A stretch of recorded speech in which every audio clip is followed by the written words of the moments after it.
There are plenty of phenomenal but overlooked sci-fi flicks out there waiting to thrill you. So we've gone through and selected films with close to perfect scores on Rotten Tomatoes to help you plan your next outstanding sci-fi movie night. With acts like Flight of the Conchords and Garfunkel and Oates, it feels like comedy folk music duos are something of a lost art from the early 2000s.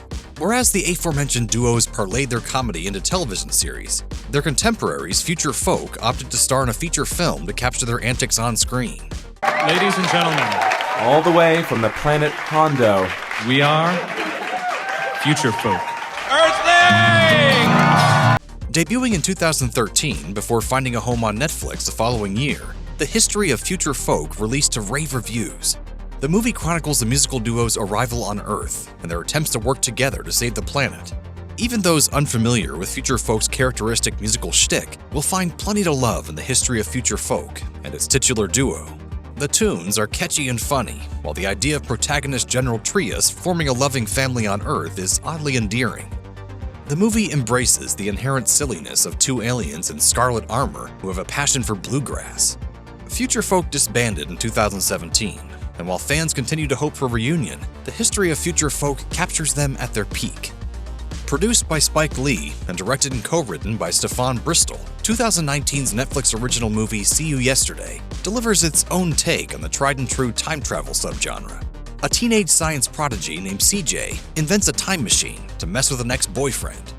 After losing her brother Calvin, CJ decides to travel back and save her late brother from the police shooting that killed him. However, the more CJ tampers with history, the more unexpected and deadly consequences come as a result.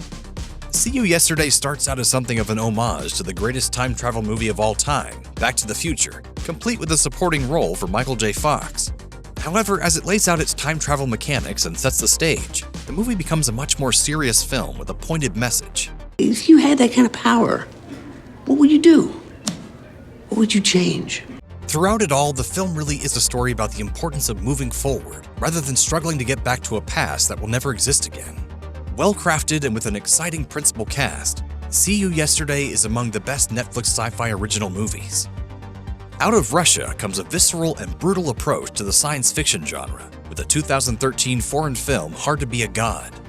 The movie is about a group of scientists who study a faraway planet populated by humans who live in a violent facsimile of Earth's medieval society. The civilization puts its intellectuals to death, severely stunting its philosophical and scientific progress. Though the otherworldly observers are ordered not to interfere with this world's development, one of the scientists can't help but intervene to protect the persecuted academics. Hard to Be a God is the final movie from acclaimed Russian filmmaker Alexei Jarman, who died suddenly during post-production. The project was completed by his family. In Jarman's characteristic style, the movie is shot in black and white, which serves the story's overarching grim tone. The film comments on society dismissing science and intellectualism, with the immediate consequence being that humanity sinks into collective misery. While not a particularly pleasant watch, Hard to Be a God is certainly an important one, grounding its sci-fi premise with brutalist humanism. Science fiction horror runs in the Cronenberg family. Iconic filmmaker David Cronenberg is responsible for such classics of the genre as Videodrome and the 1986 remake of The Fly. And Cronenberg's son, Brandon Cronenberg, doubles down on visceral horror for his own film projects, while staying within the realm of sci-fi. Brandon Cronenberg's 2020 movie Possessor follows an assassin named Tasya Voss, who uses mental implants to take control of others' bodies so that they carry out her kills and she avoids suspicion. However, this strategy leads to Voss losing her sense of identity and connection to her family in between jobs. Hi, darling. What have you got there? What have you got? Hi, darling. What have you got there? Like his father's work, Brandon Cronenberg's movies aren't for more sensitive viewers, and Possessor certainly qualifies on this score. Right from its haunting and stylish opening sequence, Possessor draws viewers into its violent and lurid world, keeping them as off balance as the movie's protagonist. Andrea Riseborough delivers an effectively brutal performance as Voss, facing off against co-stars Christopher Abbott and Sean Bean. Simply put, Possessor is unrelenting. The film received an uncut home video release for those who are looking for an even more ultra-violent version of Cronenberg's masterpiece. While John Boyega may be best known for starring as Finn in the Star Wars sequel trilogy, his best sci-fi work is in smaller comedic fare. Boyega got his big break in 2011's Attack the Block, complete with a standout hallway action scene. But his 2023 film, They Cloned Tyrone, is similarly fantastic, though more often overlooked. After a small-time drug dealer is killed and reappears the next day perfectly fine, he and his friends become suspicious. As they investigate what actually happened, they discover a secret cloning operation set to change the face of America forever. Excuse me, kind sir, but if you could point me to the elevator that leads down to the freaky laboratory, I'll be out your atmosphere. Whereas Attack the Block leaned more heavily into the action and horror elements, They Cloned Tyrone fully embraces its absurdist comedy possibilities. A love letter to 70s blaxploitation, which often combines genres and juxtaposes comedy with sci-fi and action, They Cloned Tyrone provides Boyega with a full creative carte blanche. He's joined on screen by Jamie Foxx and Tiana Paris, and together they make the film genuinely funny and so wonderfully weird. Though it earned rave reviews, They Cloned Tyrone got lost in the constant churn of new streaming content when it was released in 2023, and deserves more attention than it initially received. The 2019 Laotian film, The Long Walk, is one of those projects that deftly skirts the line between science fiction and the more fantasy-oriented supernatural. A remote hermit, known simply as the Old Man, discovers that ghosts caused by technology on a lonely stretch of road can transport him through time. As the man embarks on a solitary walk, he uses this time travel ability to teleport himself 50 years back in time to the moment of his mother's death. The man's ability to communicate with ghosts doesn't go unnoticed, however, adding a level of intrigue to this atmospheric tale of revisiting the past. Moving at a deliberate pace and clocking in at about 2 hours, The Long Walk is a movie that requires patient attention from its audience. Filmmaker Matty Doe offers plenty of haunting sequences, masterfully staged and lit as the man makes his journey. The movie doesn't offer a lot by way of clear answers to the questions it poses, focusing more on its haunting tone. Meditative and evocative, The Long Walk borders on art house cinema as its time-bending story unfolds, exploring unresolved grief and the cost of loneliness.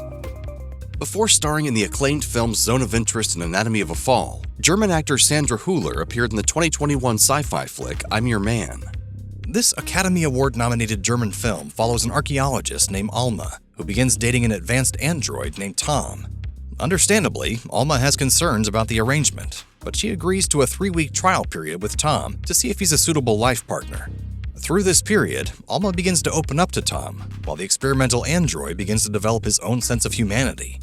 On paper, I'm Your Man feels like a run-of-the-mill rom-com with a science fiction premise, but its cast and filmmaker Maria Schrader have made a genuinely compelling movie. Stars Maren Eggert and Dan Stevens play well off each other, capturing plenty of comedic chemistry and vulnerability with their performances. But more than the romance and comedy, I'm Your Man asks big existential questions about life and love that will stay with the viewer long after the movie ends.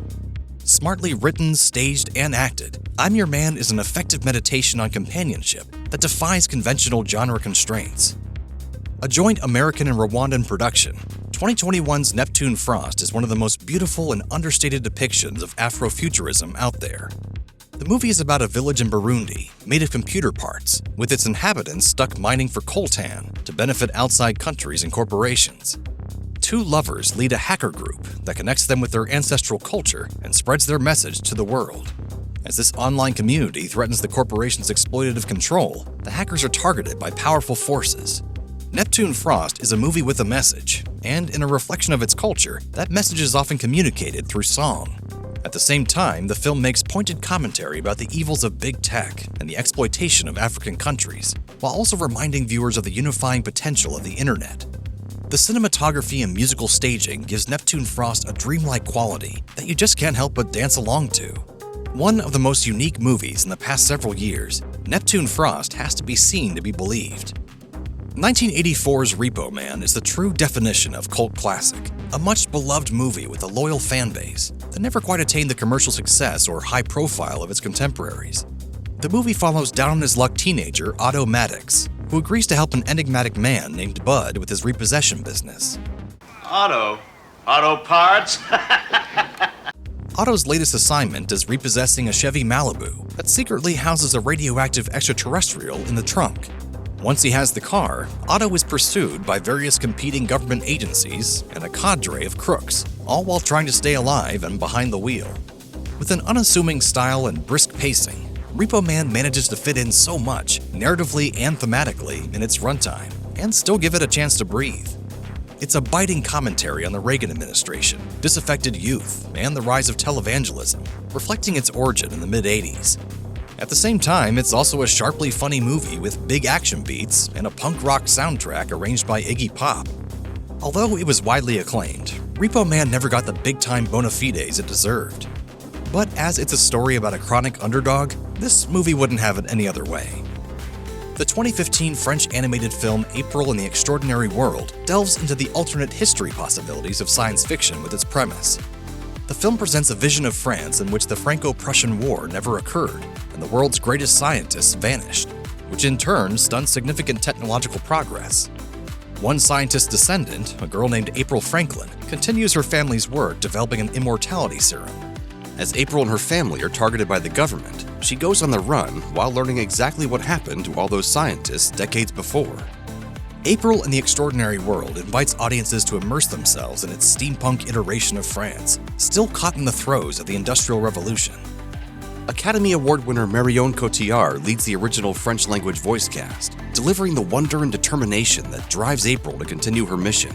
I really love to dance. Cats don't dance, and they don't talk. There's a sense of freewheeling fun that carries April in the Extraordinary World forward, and the movie is a steampunk enthusiast's animated dream.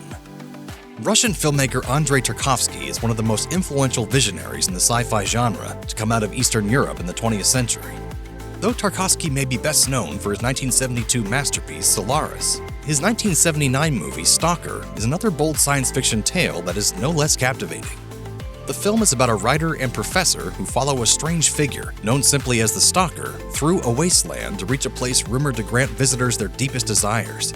However, with this zone tightly guarded by the government, the trio will have to endure a grueling journey if they hope to reach the Promised Land in one piece.